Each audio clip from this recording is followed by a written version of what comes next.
Bueno, tengan todos buenos días. Tengo el placer de dar la bienvenida a Fred Baker, quien nos hablará sobre las redes centrales de contenido. Fred ha trabajado desde los años 70 en el desarrollo de redes informáticas en diferentes organizaciones internacionales. Desde 1989, Fred Baker ha estado involucrado con el Internet Engineering Task Force, IETF, siendo presidente del IETF desde 1996 al 2001. Además, ha sido coautor y editor de alrededor de 60 Requests of Comment, protocolos de Internet, RIP, OSPF, Managed Routing, Frame Relay, integración de diferentes arquitecturas de QoS, etc. Y ha contribuido a la edición de muchos otros documentos sobre tecnología. Además, otro de sus grandes aportes son 16 patentes de los Estados Unidos. Se desempeñó como miembro de la Junta Directiva de Internet Society desde el 2002 al 2008 y como presidente desde el 2002 al 2006. En el 2009 se convirtió en el presidente del Comité de Supervisión de los Requests for Comments, RFC. Hasta el 2013, Fred representó la IETF en el National Institute Smart Grid Standard and Technology, Smart Grid Interoperability Panel and Architecture Committee y se unió a Cisco System en 1994. Y hasta el otoño del año pasado fue representante de Cisco en el Broadband Internet Technical Advisory Group. Hoy en día aprovecha su gran experiencia trabajando como consultor. Ciertamente podemos ver cómo Fred ha desempeñado un papel importante en el desarrollo de Internet, cómo lo conocemos ahora y cómo lo vamos a conocer en el futuro. Without further ado, please join me in welcoming Fred Baker.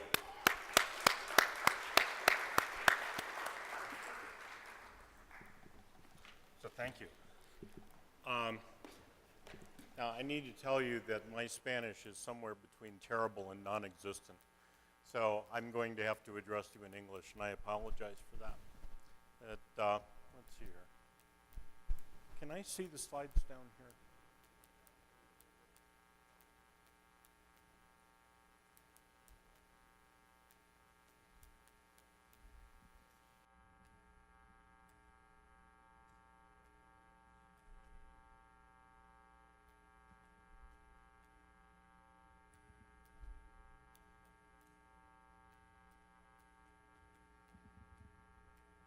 Great, thank you. Looking off to the side could be awkward. But I was asked to talk this morning about content-centric networking, which is a technology that is in development and research and might be useful or interesting in a research network to go play with and to find things. So understand that I'm commenting on something that you can't buy on the open market today. You're going to pull it out of GitHub or someplace like that and then deploy it in your network and deploy it with applications, and you may have to rethink your applications if you intend to use it. But it is a fundamentally different paradigm than the internet as we know it today. How many of you receive electronic mail that you wish you didn't receive? I think that's most of us, right? And probably far more spam than there is actual useful content. A colleague at Apple has a standard vacation responder. If I send him an email, I get a thing back that says he gets 1,500 emails a day, and finding the one useful one is just beyond doing it, so he's given up on electronic mail. And the question that the researchers in this area are looking at is there a way that we could, instead of connecting to a computer, which is the paradigm in the internet, could we connect to content? And as a result, have the receiver choose, I want to receive this content and just ignore everything else that's out there, whatever it might be. To give you a hands and feet example of that, In the DNS, when you want to look up a name, like www.example.cr, you first go to what we call the DNS root, and you ask, where would I find this name? And it says, well, I don't know, but you might try CR, and they tell you the IP address of that thing. You go ask it, and it says, well, I don't know, but here's where example.cr is. And you go to that machine, and it says, oh, I know where to find the World Wide Web. It's over here. And just thinking about the root, that first access. Now, actually, you're going to one of 761 different instances located throughout the world, operated by 12 different companies, and with different technology or whatever. And what your computer actually does is it says, there's a whole lot of them out there, which one should I go to? And it finds one of them, and it goes and asks it the question. But we say that there is one DNS root as opposed to 761. By that, we mean they all have the same information. The root comes from the Internet Assigned Number Authority and is now distributed by these 12 companies and 761 servers.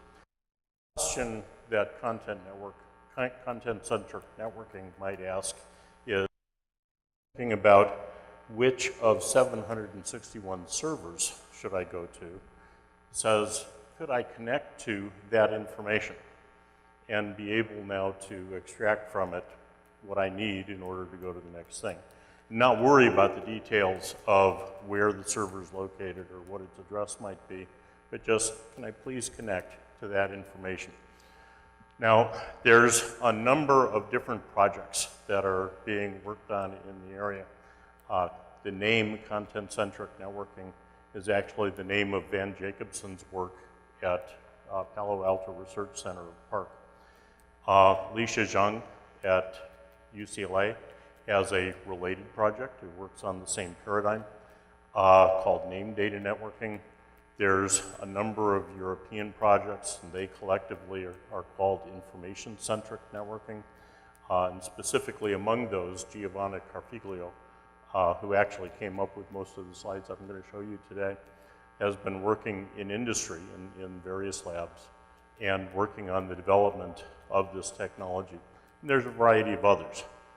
The paradigm is similar enough that we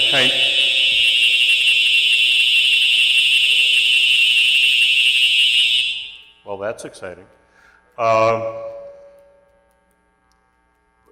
We kind of use the names interchangeably. They actually differ in material ways, but we use the names interchangeably because we're referring to the paradigm underlying the technology. So you'll hear me in this talk. I'll probably call it CCN or call it Information-Centric Networking or ICN. I mean the same thing. It's the same fundamental paradigm.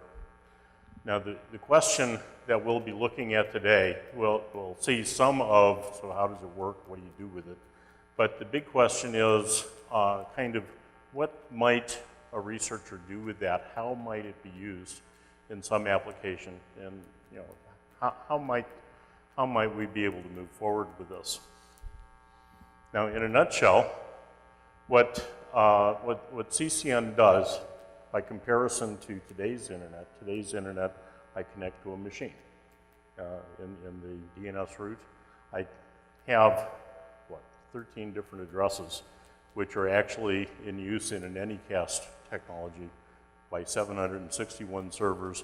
I manage to pick an address, and I pick the closest server of whichever that is, and I go to it and I ask it a question, and it comes back and tells me what it thinks the answer is. In content-centric networking, by comparison, I'm looking at the content and saying, so what I need is this information, the answer to this question, from the DNS route. So the intention is to provide simplified network management, simplified interface to the application in question, and basically seamless, ubiquitous connectivity. Now, the connectivity question I find interesting from an industry perspective. Research always wants to make data open and ubiquitously available. Security people always want to decide who can get it. And so there is this trade-off with content-centric networking of saying, so who can actually have access to this? That's one of the open areas in dealing with the technology. But what we're trying to do, in essence, is make the internet work better, and make access to content work better. The fundamental premise is that you have data, which exists in files or information sources or something like that, and you package that data up in data packets, like we do in the IP network, but then you express interest in that data.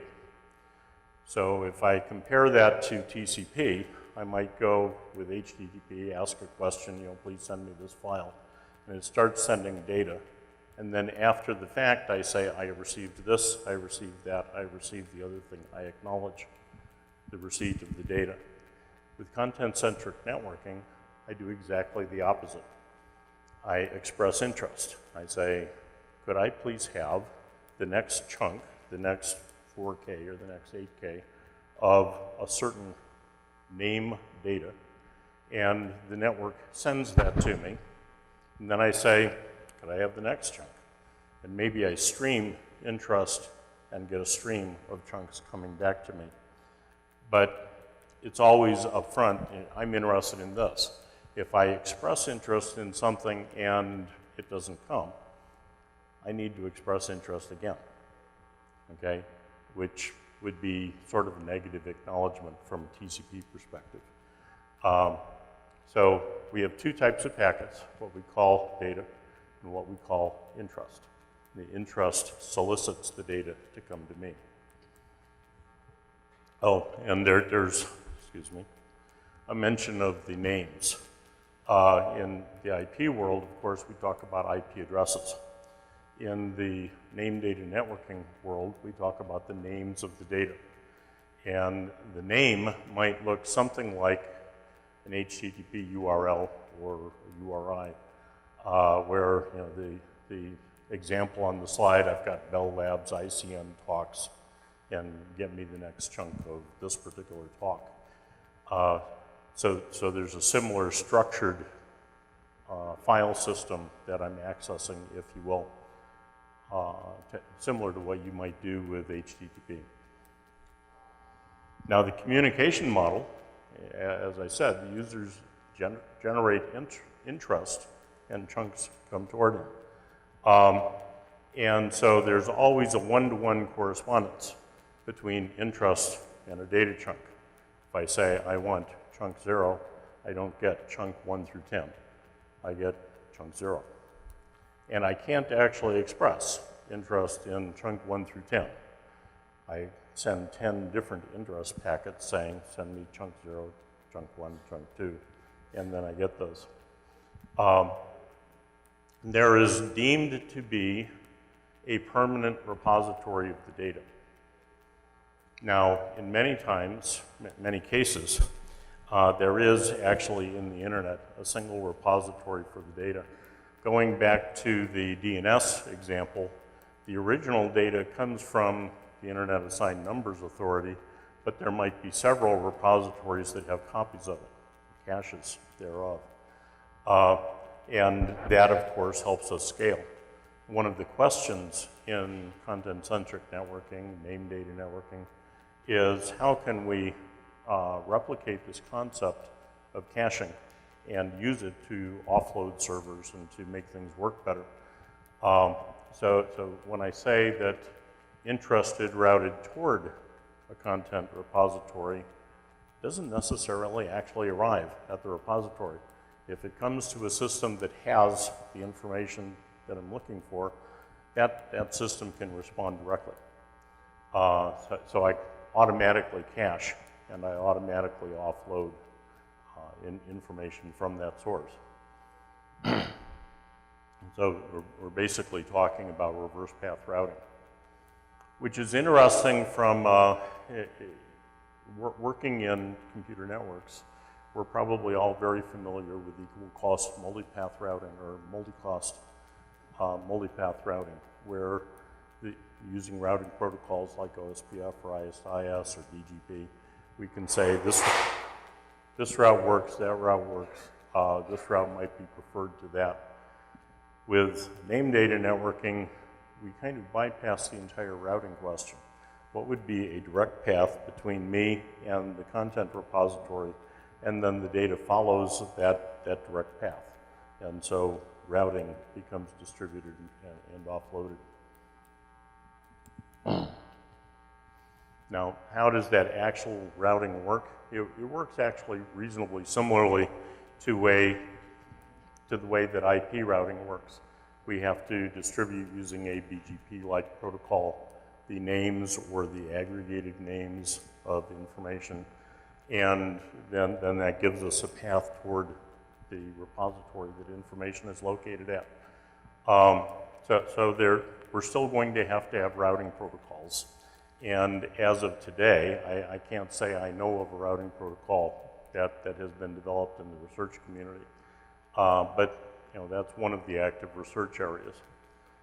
Each router, though, on the basis of that routing protocol, then builds a fib, much like we do in IP. And we can figure out how to get to the repository by following the fib. And once again, we follow longest match first, very much like we do in the IP networking. Now, what's different in the forwarding? We're going to look up the fib, but we're comparing names, not addresses. So it's not a binary thing. It's a ASCII-based or whatever. And we're assuming that the routers along the way, instead of collecting a packet, forwarding it, and throwing it away, are collecting a chunk, we're forwarding it on, and holding it for a period of time. And therefore, the buffer in that router is going to have to be large enough to be able to store contents for a useful period of time. And we have the same thing in the reverse direction. If I have somebody that's interested in data, sending up interest, I may not have the chunk at the moment. It may arrive later. And so I'm now going to say, well, so I'm going to hold on to that interest, wait for the data to arrive, and then that tells me the next hop that I'm going to send it to. So there is a fair amount of buffering of data in the data and interest in the routers along the way. Now, I can get on a single chip nowadays gigabytes of memory. So my first question, as someone who's been working in this field for a while and is quite used to having routers that have kilobytes of memory or maybe megabytes of memory, it seems strange to start saying, well, let's throw gigabytes into the router. But that is actually technologically very feasible. We have the silicon to do it today, and it's actually expensive to buy smaller memories as compared to larger ones. So, okay, fine, we can actually do that. That works. So the operation of the router then, with an interest packet, he's going to do a lookup. He's going to say, do I have that chunk? If he has the chunk, he can respond and discard the interest. He's done what he was asked to do. If he doesn't have it, then he stores it in his interest store and then forwards it on closer to the actual repository. And of course, that guy is going to look it up in his content store and forward the data forward. And there can be additional operations to verify the packet, to verify that it actually is the information that was requested. And we can apply policy things at that point. Is this destination, is this place that is expressing interest, is it authorized to have access to that data, which is an open research area, but we can apply policy at this point as well. Now let me walk through very quickly just the paradigm, how things work. So in the lower left-hand corner, I've got some system. Why he called it imdb.com, I don't know. IMDb is a website where you can look up actors and actresses in movies and things like that. And I don't know, but okay, they're doing that. But they would then express interest, whatever the content is that they're looking for, and they would send that interest into the great wide world, and it would cross to follow the, to find that repository where the data is located. And then the data would come back following the interest path. And if the interest happened to take kind of an obtuse path, well, okay, the data is going to take an obtuse path as well. But typically, it would follow a fairly direct path. Now then, if somebody else comes in and says, I'm also interested in that data, they would express interest, and with any luck, some router along the way would have that chunk and would be able to directly respond without bothering the ultimate repository, which means that we're in control now of congestion in terms of, imagine a dynamic DDoS. Imagine me just sending a whole lot of interest towards somebody. Well, it would actually be absorbed and stopped before it got there. So this has the potential, at any rate, of reducing the probability of DOS attacks. So the fundamental principles of content-centric networking are that it's receiver-based. The receiver says what he wants.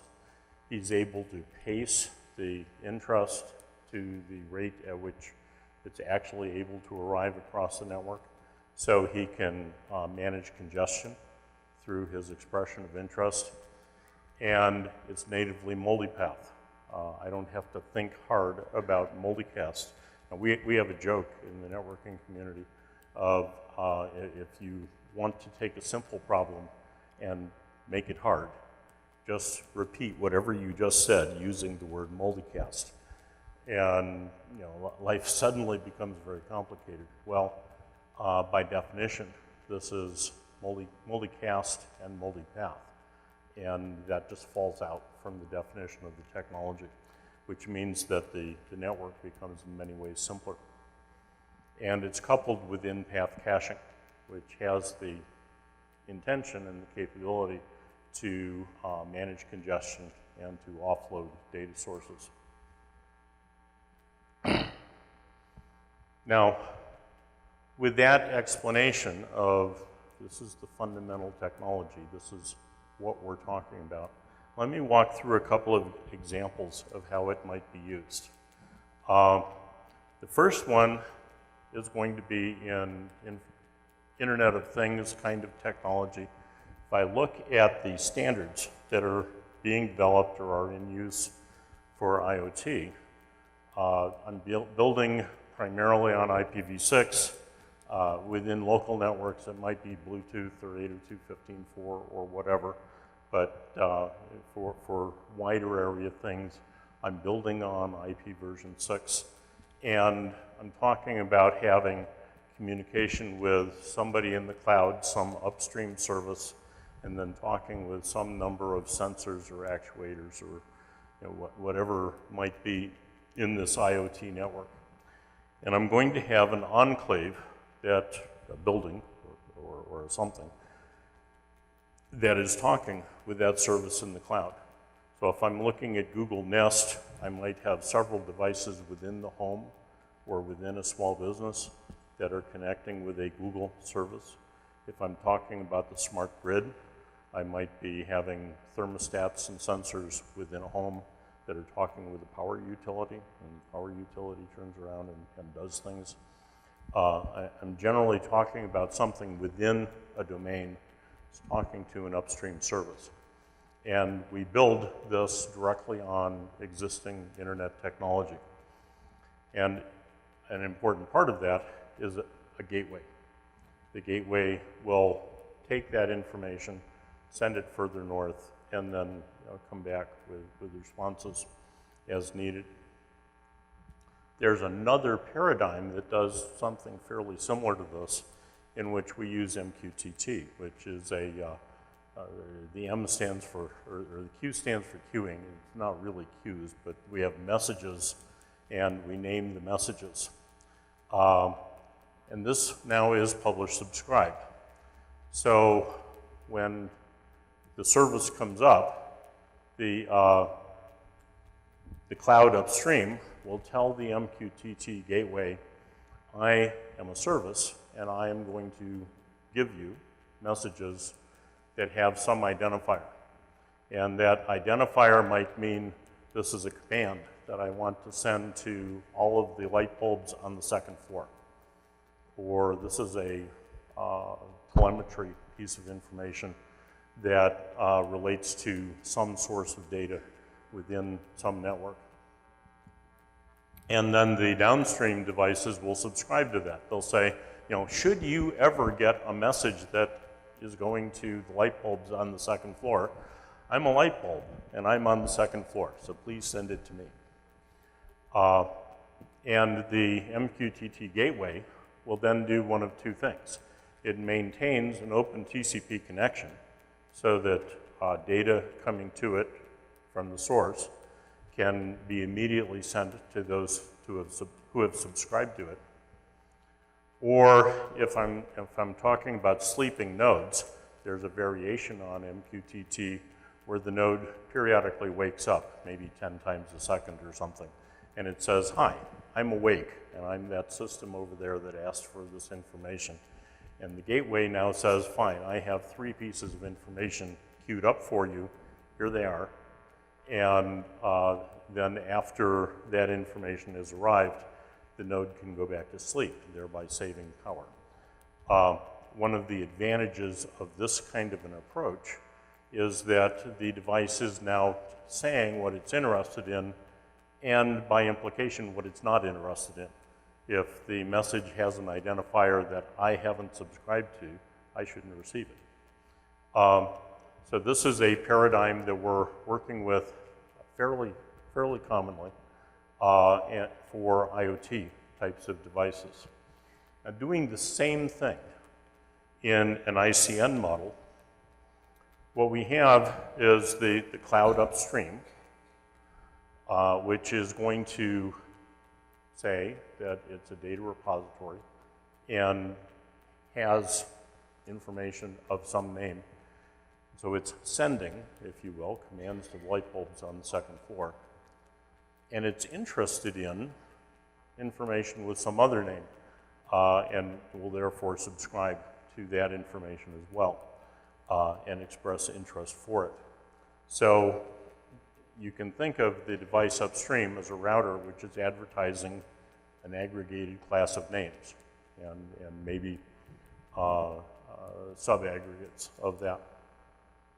Now then the device downstream will turn around and say, fine, I'm interested in commands for light bulbs on the second floor, and should one ever come along, surprise, surprise, down comes the command, and the light bulb turns on, or it turns off, or it unscrews itself, or whatever it's being told to do.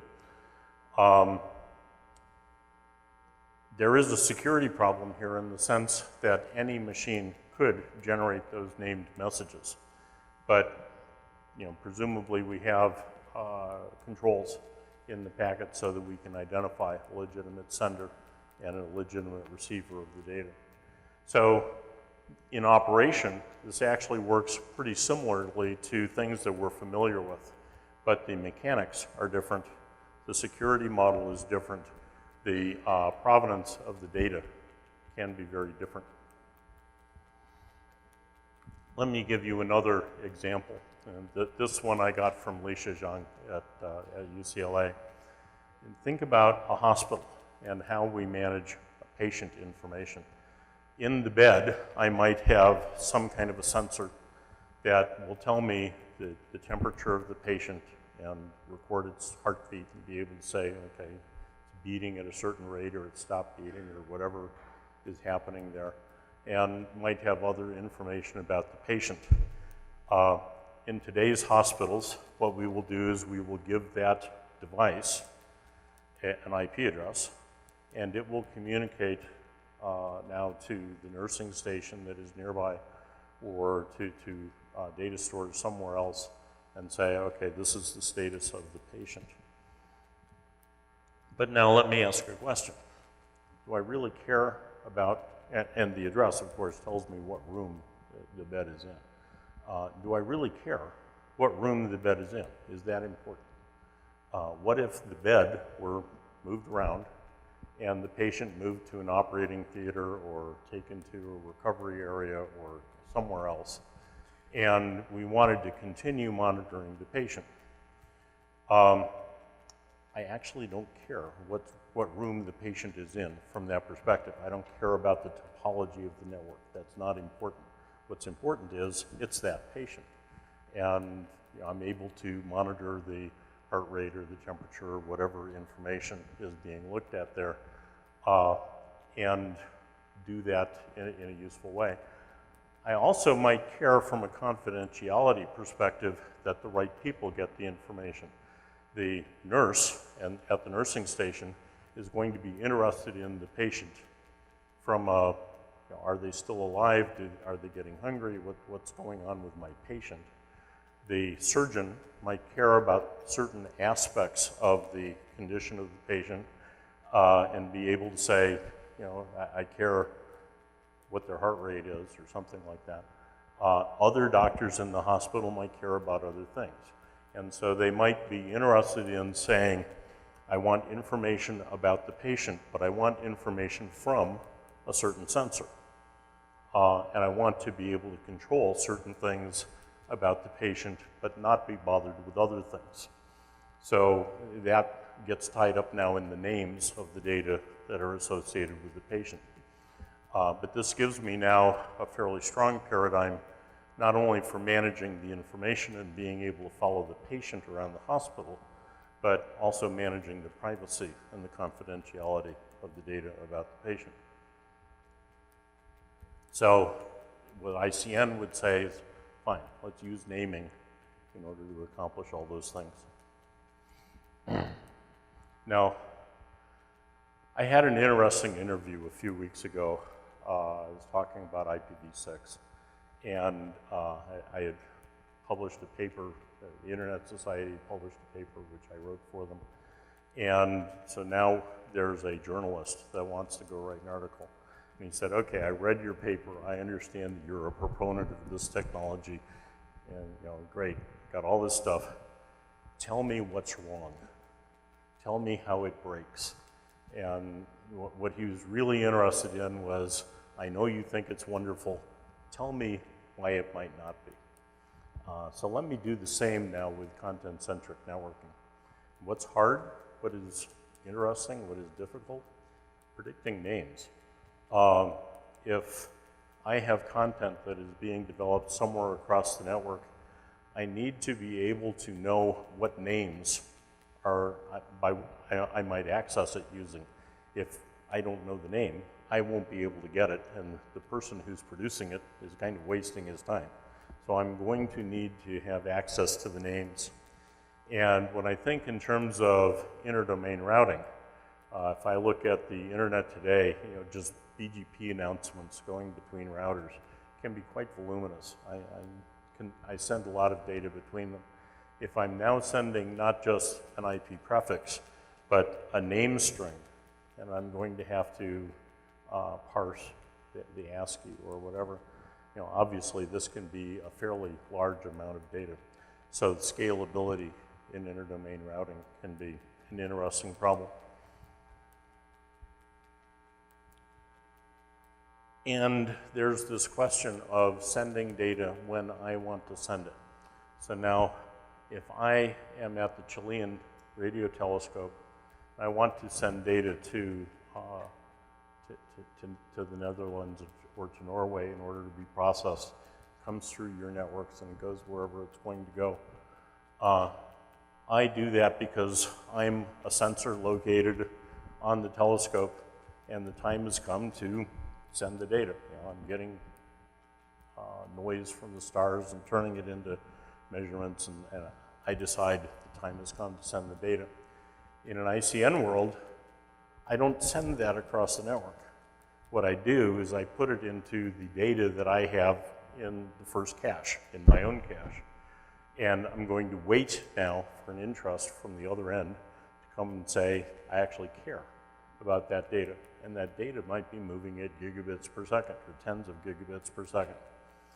So I don't send it when I want to send it, which means it's very hard to send spam. But it also means that I've got this lag at the sending end of the connection from, of the content. So ICN moves the data when a receiver says, I'm interested. And we now have to get the sender or the receiver to be generating interest at the same rate that the sender wants to send traffic so that the data actually moves. And so for voice and for video and for telemetry, that's been an open research area. You know, how do we manage that rate? How do we ensure that the interests are coming up at the appropriate rate in order to deliver the data across the network? And I'm not saying you can't do it, but I am saying you haven't quite got it all figured out yet. So this is an open topic in that community. Now with that, I've given you kind of an overview. I've given you a tutorial on content-centric networking, information-centric networking, and walked you through a couple of examples. And I wonder if at this point you have some questions and we'd like to kick that around. So can I simply open the floor for questions?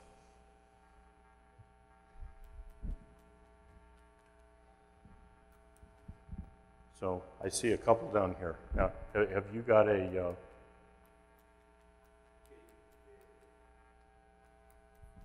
Thank you.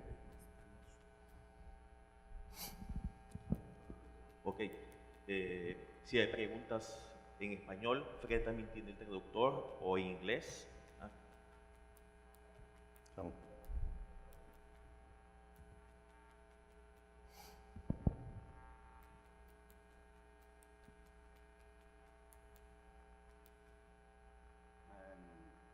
I want to ask you the possibility to use for digital repositories of publicity that have the magazine, digital magazines for the universities. We are trying to create this repository, but we are looking the possibility to use a CDN to distribute the content to all the community.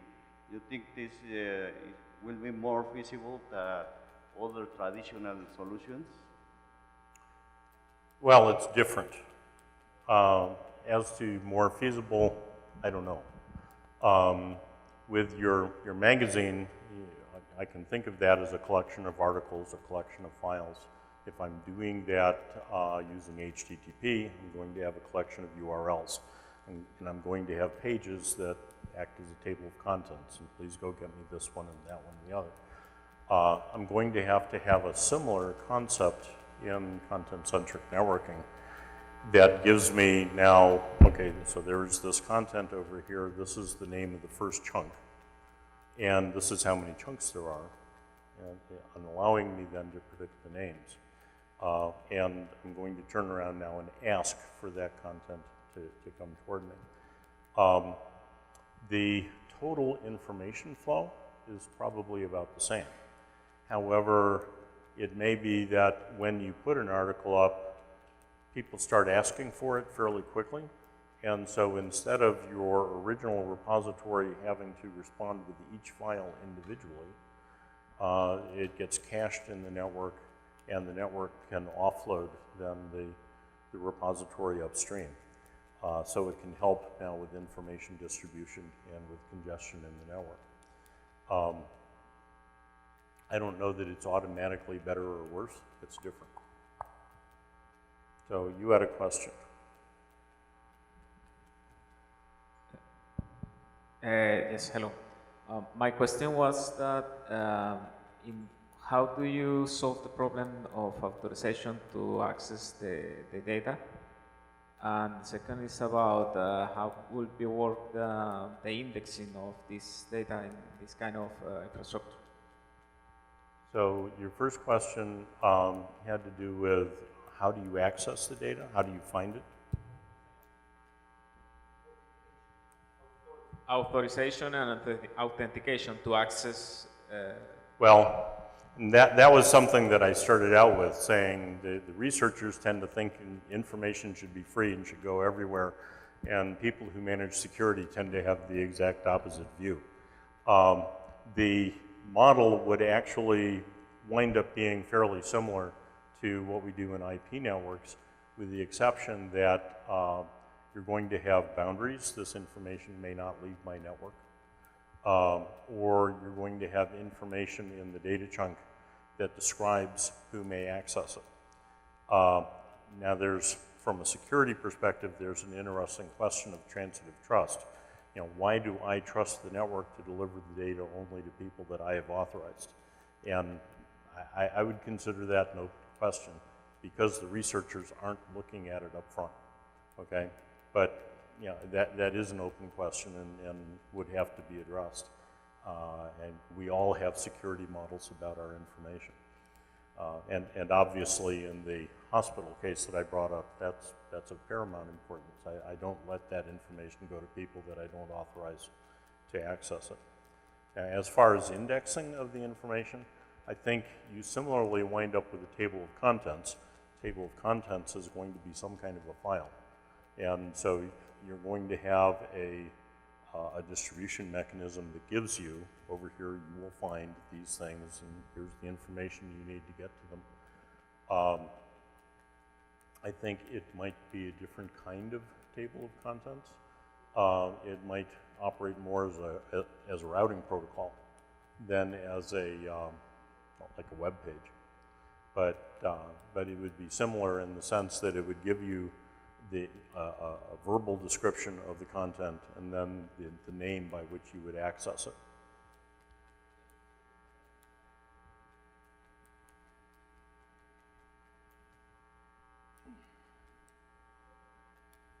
So you mentioned some scalability concerns because it's completely different to deal with the individual content compared to individual destinations. But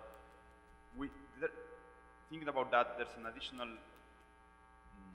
thing because with destinations you can have like a hierarchy. So routers in the edge can have less information because they can trust others that will have information of the entire destinations available. Is there a similar model that is like similar to routing where equipment can have less information on what is available and then trust on others? I assume it's going to be based on groups of content. So if you are looking for entertainment, there might be a hierarchy for entertainment or things like that. So yes, there is an aggregation model. I think it has an interesting possible set of characteristics. If I think about internet routing today, I have roughly 60,000 autonomous systems in the world, and each autonomous system might advertise several prefixes, might be as few as one, might be as many as 100 or 200. But in aggregate, we've got about 750,000 prefixes that float around in BGP routing.